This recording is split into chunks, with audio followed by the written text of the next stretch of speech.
Hello guys, അപ്പോൾ ഇന്ന് Saturday ആണ്. ഇന്ന് നമ്മൾ ഔട്ടിങ്ങിന് വേണ്ടി പോവുകയാണ്. സാറ്റർഡേ സൺഡേ ആണ് ഞങ്ങൾ സാധാരണ ഔട്ടിങ്ങിന് ഇപ്പോൾ പോകാറുള്ളത്. നമ്മളെ കൂട്ടത്തിൽ നിന്ന് ഒരു കപ്പിൾ മിസ്സിംഗ് ആണ്. അവർക്ക് കുറച്ച് വർക്കും കാര്യങ്ങളൊക്കെ ആയിട്ട് അവർ തിരക്കിലായിരുന്നു. ബാക്കി എല്ലാവരും നമ്മൾ ഒരുമിച്ചാണ് പോയിട്ടുണ്ടായിരുന്നത്.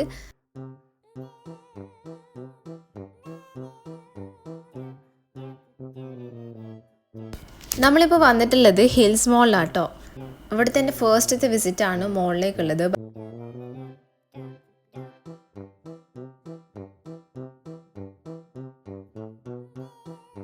ഞാനായിരുന്നു എല്ലാവരെക്കാളും മുന്നിൽ നടന്നിട്ടുണ്ടായിരുന്നത്. അപ്പോൾ ഇവർ എസ്കലേറ്റർ എത്തിയ സമയത്ത് നിന്നത് എനിക്ക് ഓർമ്മയുണ്ടായിരുന്നു. ഞാൻ നേരെ മുകളിലോട്ടാണ് പോയിക്കൊണ്ടിരിക്കുന്നത്. പക്ഷേ ശരിക്കും പറഞ്ഞാൽ താഴത്തോട്ടായിരുന്നു പോകേണ്ടത്. എന്നോട് പോവല്ലേ എന്ന് പറയുമ്പോഴത്തേനും ഞാൻ കാര്യം വെച്ച് മേലത്തോട്ടേക്ക് പോയിട്ടുണ്ടായിരുന്നു. അങ്ങനെ പിന്നെയും താഴെ ഇറങ്ങി വന്ന് ഈ ഒരു മോളിൻ്റെ വലിയൊരു ഹൈലൈറ്റ് എന്ന് പറയുന്നത് ഈ ഒരു ഡോഗിൻ്റെ സ്റ്റാച്യു ആണ്. ഈ ഒരു യെല്ലോ കളർ ജയൻറ്റ് സ്റ്റാച്യു എന്ന് വേണമെങ്കിൽ പറയാം. അടിപൊളിയായിരുന്നു കാണാൻ വേണ്ടിയിട്ട്. കുറേ പിള്ളേർ അവിടെ താഴത്ത് കളിക്കുന്നുണ്ടായിരുന്നു. പിന്നെ എനിക്കിവിടെ ഏറ്റവും കൂടുതൽ ഇൻട്രസ്റ്റിംഗ് ആയിട്ടുള്ളൊരു കാര്യം തോന്നിയിട്ടുള്ളത് ഇവിടുത്തെ കുട്ടികളാണ്. അതായത് പല രാജ്യത്തു നിന്നുള്ള ലൈക്ക് നൈജീരിയ, അമേരിക്ക, അങ്ങനെ പല രാജ്യത്തു നിന്നുള്ള കുട്ടികളുണ്ടെങ്കിൽ എല്ലാവരും ഒരേപോലെ ക്യൂട്ടായിട്ടാണ് എനിക്ക് തോന്നിയിട്ടുള്ളത്. എന്ത് ഭംഗിയാന്ന് പറയാം. ഞാൻ എപ്പോഴും പറയും ഇവരോട്, ഞാൻ എന്തിനെങ്കിലും ഒന്നിനെടുത്തിട്ട് ഓടും. അത്ര എനിക്ക് ഭയങ്കര ഇഷ്ടമായിട്ടുണ്ടായിരുന്നു. കുട്ടികളെല്ലാവരും കാണാൻ വേണ്ടി ഭയങ്കര ക്യൂട്ടാണ്. നമുക്ക് കണ്ണെടുക്കാൻ വേണ്ടി തോന്നില്ല.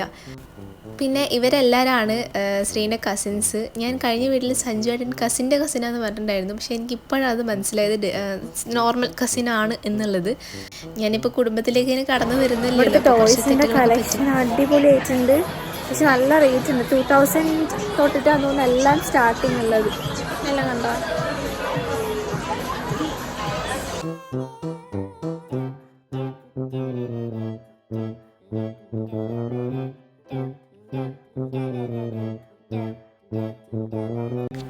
പിന്നെ ഈ ഒരു സംഭവം കണ്ടോ, ഇത് ഒരു ടെഡീൻ്റെ ജസ്റ്റ് എന്താ പറയുക ഔട്ടർ സൈഡ് മാത്രമുള്ളതാണ്, ഉള്ളിലൊന്നും നിറച്ചിട്ടില്ല. ഇനി നിങ്ങൾക്ക് ഇതിൽ ഏതെങ്കിലും ടെഡി വേണമെന്നുണ്ടെങ്കിൽ, അതായത് നമ്മൾ സെലക്ട് ചെയ്യുക, ആ ഒരു ടെഡീനെ സെലക്ട് ചെയ്തതിന് ശേഷം ഇതിനകത്ത് നമുക്ക് ഇതുപോലത്തെ കോട്ടൺ മെറ്റ സംഭവം ഉണ്ടല്ലോ, ഉള്ളിലേക്ക് ഫില്ല് ചെയ്യുന്ന സംഭവം, അത് നമുക്ക് ഫില്ല് ചെയ്യിപ്പിക്കാം ഇവരുടെ നിന്ന്.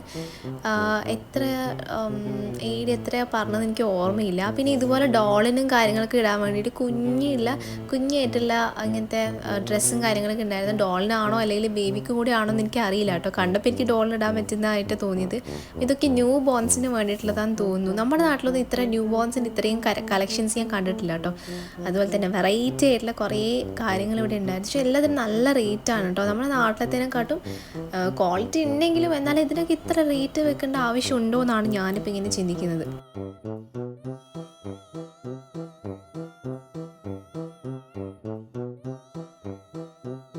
പിന്നെ പിയാനോ വായിക്കാൻ അറിയാമെന്ന് പറഞ്ഞിട്ട് കുറേ എണ്ണം അതിൽ നിന്ന് വായിക്കുന്നുണ്ട്.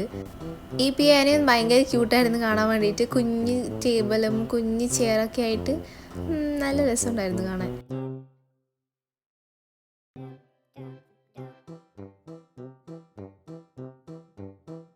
ഗൈസ്, എനിക്കിവിടെ തിരിച്ച് എന്താണ് നോക്കേണ്ടതെന്ന് മനസ്സിലാകുന്നില്ല ഗൈസ്. എല്ലാവരും അടിപൊളി സാധനങ്ങൾ. നെക്സ്റ്റ് ടൈം വരുന്ന സമയത്ത് ആ ടെഡീനെ നിറയ്ക്കുന്ന സംഭവം ഉണ്ടല്ലോ, അതെന്തായാലും ഞാൻ ട്രൈ ചെയ്തിട്ട് എനിക്ക് ശ്രീ കാണിച്ച സാധനം ഉണ്ടല്ലോ, അതെന്തായാലും ഞാൻ ട്രൈ ചെയ്ത് നോക്കും. പിന്നെ നമ്മൾ പോയിട്ടുണ്ടായിരുന്നത് ബാത്ത് ആൻഡ് ബോഡി വർക്ക്സിലാണ്. ഇവിടെ ഓഫറും കാര്യങ്ങളൊക്കെ നടക്കുന്നുണ്ടായിരുന്നു. ആൻഡ് ജിൻസേച്ചിയും അനുവും കുറച്ച് സാധനങ്ങളൊക്കെ വാങ്ങിച്ചിട്ടുണ്ടായിരുന്നു. അതായത് ബോഡി വാഷൊക്കെയാണ് അവർ വാങ്ങിച്ചിട്ടുണ്ടായത്.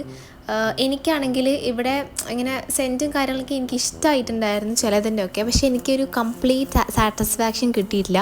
ഏതെങ്കിലും ഒരു യൂട്യൂബറിൻ്റെയോ അല്ലെങ്കിൽ കണ്ടൻറ് ക്രിയേറ്ററിൻ്റെയോ എന്താ പറയുക റിവ്യൂ നോക്കിയിട്ടാണ് എനിക്കൊരു നല്ലൊരു സംഭവം വാങ്ങിക്കാമെന്ന് വിചാരിച്ചിട്ട് ഞാൻ ഇപ്രാവശ്യം ഒന്നും വാങ്ങിച്ചിട്ടില്ല. നെക്സ്റ്റ് ടൈം വരുന്ന സമയത്ത് ആ ഒരു സെയിം സെൻറ്റിൻ്റെ നെയിം എന്താണെന്ന് നോക്കിയിട്ട് വാങ്ങിക്കാമെന്ന് വിചാരിച്ചു. പിന്നെ നമ്മളൊരു ആപ്പിളിൻ്റെ ഷോപ്പിൽ കയറിയിട്ട് എന്തൊക്കെയുണ്ട് ഫീച്ചേഴ്സും കാര്യങ്ങളൊക്കെ നോക്കി.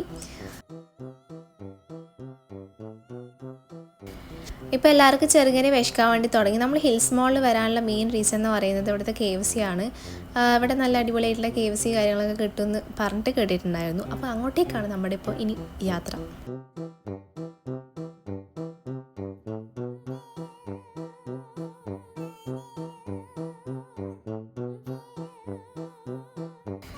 അങ്ങനെ ഒരു ഫുൾ ബക്കറ്റ് ഓർഡർ ചെയ്തിട്ട് നമ്മളിങ്ങനെ ഇരിപ്പായി.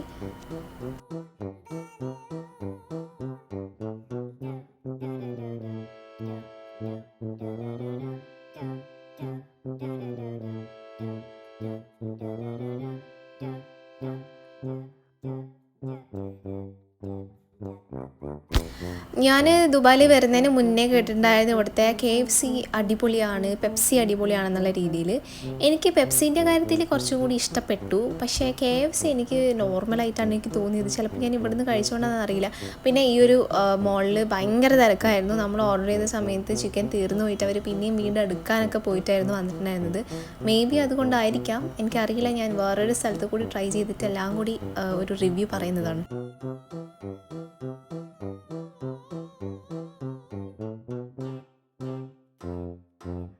ഫുഡ് കഴിഞ്ഞ് വൃത്തിയാക്കുന്നത് ഇവരുടെ ഒരു ശീലമാണെന്ന് പറയാൻ വേണ്ടി പറഞ്ഞപ്പോൾ അതും കൂടി ഇതിൽ ആഡ് ചെയ്യുന്നുണ്ട്.